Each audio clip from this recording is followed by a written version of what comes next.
continue our conversation here on the Automation Masterclass, and kind of next segment, of course, when it comes to customer management. Well, obviously, collections and payments. That's a big portion of how all this works together. And I want to kind of talk about your guys' products and solutions when it comes to that. Sure. Well, thanks, Jim. So, if you think about it from a payment standpoint, when you're already an existing customer of ours, you are included into what we call Express Pay. So if you think of Express Pay, it's that solution that we're all familiar with. It's an IVR solution that recognizes your number, or you enter the number if it doesn't recognize you, and you can actually go through and enter your payment information there, and you're done. If your customers aren't comfortable with that, they can opt out, or if it doesn't recognize a number, Jim, they'll fall out. And then when they fall out, they come into our payment queue. So we've got storage counselors trained just to handle the payments. So we'll get 300,000 or 400,000 calls handled for just payments, right? Wow. Just for payments, right? I answer all those myself, Jim. I know you don't believe that. You're talented. You got it going. That's right. And then, if you think about it, we also offer a tool for automated collection, right? And everybody's a big fan of texting now. For some reason, people are more responsive to a text generally than a phone call, right? It's easier to answer. You don't have to disrupt yourself. So we have a tool called Express Collect. So our Express Collect tool, if you think about it, it's very, very economical. So in terms of the setup, it's a couple $100 to set up, and then it's $30 a month, $29 a month. That's it. And yeah, that's it. And so based on your triggers, your parameters, it will initiate. So say it's the 5th day of the month, and that's when you want them to go out, right? Kind of typical to an anniversary. Mm-hmm. It'll send out, depending on how big your portfolio is, it could be 10,000, text messages to customers that owe on the 5th. They get a little message on their screen says, this is, ABC self-storage. You can click to call, which will go to our payment queue, or click to pay, and you can pay right on the text message. You can set up auto pay, all those nice things. And it really lets them not do, as I call, the call of shame, right? Or the walk of shame. Exactly. Hey, I feel bad. I really don't want to have to talk to somebody. I screwed up. Let me just pay this bill. So it lets them really do that in a very anonymous way and manner. We find great results with that. I mean, just put yourself in that position. And if you're late, they don't want to talk to anybody. Right. That's just human nature. They don't want to be like shamed and talk to anybody. So yeah, the text. Right. I mean, it's been out for a while, guys. I mean, it's not here, but it is a simple and effective tool if you're not using it. Again, I'm sure owners are sitting there watching this and they're like, "Oh, yeah, this is cool," but what does it work with my storage software? How does that work? What's the competitive? So the answer is, for us, any of the major PMSs that you can imagine, we have integrations with, right? Existing integrations. And if there's a big enough operator, we have that happen where an operator say, "Hey, I want to go with this new PMS." It may not be, a top 5 PMS, but they may have 40 or 50 facilities and they want to do it. So we'll sit down with our dev team. We'll actually map out the user stories, use cases. We'll do, epics, fancy way to say, we're going to do the investigation, the research, and research spikes.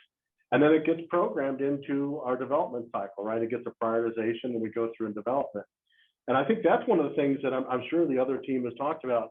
I'm kind of one of the old dogs now on the executive team.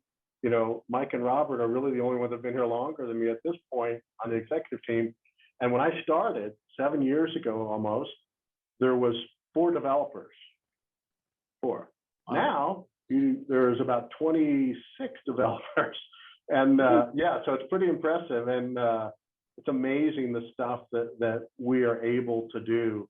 And we also have elasticity in our development team that if somebody makes a special request and we may have a prioritization that would preclude that to move forward, we've got a great team over there. They can actually pull in external resources and we can spin them up super quick to get them to assist on big projects. We've done a lot of huge projects recently, and I can tell you we went out and we got additional resources, some hired, but a lot of them, we use people. We've got a lot of professional contacts and resources, so we use people to build in that elasticity to allow us to produce more from a development standpoint. That's great. I mean, you have a great team. I mean, that's why you guys are on here and we're talking. Yeah. I just wanted to make sure everyone was clear on that, because I personally have had that question about, wait, is it their own software? I'm like, no. If they plug in, to your existing software. This is a tool that plugs into your software. So yeah, no, for us, it's an easy way to think about it without being too geeky, right? We have they call it an enterprise service bus. Think of it as almost like a big power strip, right? So if you want to power all your tools, your PMSs, your payment gateways, et cetera, you plug into that little power strip, what we call an ESP, we call it ISSN. And basically that is the middleware, right? That uses APIs and data calls to the various PMSs or payment gateways to do it. And it's great because from a payment gateway standpoint, the operators get to pick their own choice. We don't force you to use a payment gateway. That's, OpenTech, Robert would probably tell that to you if he was sitting here today. It's there for a reason, right? We don't pick winners and losers. We have friends in the industry. So we want to build a very open platform. If somebody's got a better widget, we're going to plug into it because we know the operator is going to want that. Yep. And that's the point. OpenTech. It's the key word. Yeah. You play nice with everybody. You play nice. That's right. Good things. That's right. That's right. That's what it's there for. So yeah, definitely, guys. I mean, again, this is all about for automation tools that you can use that make sure operations run more efficiently, which is going to make you run more profitably.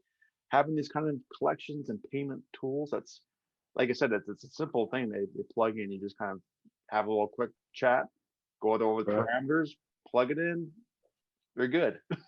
Yeah, exactly. Can't say it kind of works like magic, but it does, because it's how effective it really is. I mean, one of these days I need to do a case study and just kind of start showing people how what they were doing before versus they started using kind of these texting features and that, how it just eliminated a lot of their collection efforts, and that's running more efficiently than ever. And it's absolutely simple. That's a simple solution. It's awesome. That's right, Jim. And now if they don't want to make those collection calls, we'll do that too if you're a manager service with us. Yeah, oh, I know. The way that tied in together, you made my day when you said that. Yeah. So that was awesome. All right. That's a perfect way to end this segment. We'll move on to the next one. That's right. Perfect. Thank you. As a thank you for watching and listening, I'd like to give you the most incredible free gift ever, designed to increase your leads, rentals, and revenue for your self-storage business. It's called the Ultimate Self-Storage Management Playbook, and it contains courses, past summits, my book, and so much more. You can get all of this for free right now at 3milestorage.com. That's the number 3milestorage.com.